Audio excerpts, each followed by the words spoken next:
দেশের ইতিহাসে বাংলাদেশ থেকে ওমানে সর্বাধিক কর্মী গেছে 2016 সালে। সে বছর 1,88,247 জন কর্মী দেশটিতে গিয়েছিলেন। মাঝের করোনা পরিস্থিতিতে কর্মসংস্থান কমলেও ধীরে ধীরে অবস্থা বদলে যায়। পরিসংখ্যান বলছে 2022 সাল থেকে ভিসা বন্ধের আগ পর্যন্ত 2 বছরে ওমানে গেছেন প্রায় 3 লাখ কর্মী। তবে এই সুখ অশান্তিতে রূপ নেয় 2023 সালের অক্টোবরে। বাংলাদেশিদের জন্য ওমানের দরজা পুরোপুরিভাবে বন্ধ হয়ে যায়। মাসের পর মাস পেরিয়ে 1.5 বছর হতে চলল, এখনও ওমানের শ্রমিক ভিসা চালুর কোনো সম্ভাবনাই দেখা যাচ্ছে না। এদিকে একক ভিসাধারীদের জন্য বাংলাদেশ দূতাবাসের বাধ্যতামূলক সত্যায়ন কঠোরভাবে কার্যকরের পর কর্মীদের শীর্ষ গন্তব্য সৌদি আরবেও কর্মী যাওয়া কমেছে।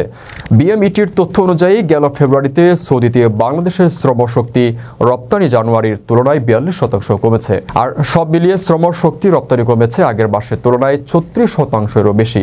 ফলে দেশের শ্রমশক্তি রপ্তানি খাতে একটু একটু করে চিন্তা বাড়ছে। শ্রমিক নিয়োগকারীরা বলেন, এই পরিস্থিতিতে বাংলাদেশের শ্রমবাজারের অতিরিক্ত সৌদি নির্ভরতার স্পষ্ট বার্তা। কারণ অন্যান্য গন্তব্যে কর্মসংস্থানের সুযোগ কমছে। তাই বাংলাদেশ যদি ওমান, আমিরাত, মালয়েশিয়া ও বাহরাইনের শ্রমবাজার ফের চালু করতে না পারে, তবে ভবিষ্যতে পরিস্থিতি আরও কঠিন হতে পারে বলে তারা সতর্ক করেছেন। ওমানের সেরা রেট দিচ্ছে বাংলাদেশি প্রতিষ্ঠান গালফ এক্সচেঞ্জ। প্রিয়জনকে টাকা পাঠাতে আজই আসুন আমাদের যে কোনো ব্রাঞ্চে অথবা কল করুন স্ক্রিনে দেয়া নাম্বারে। গালফ এক্সচেঞ্জ, বাংলাদেশিদের প্রিয় এক্সচেঞ্জ।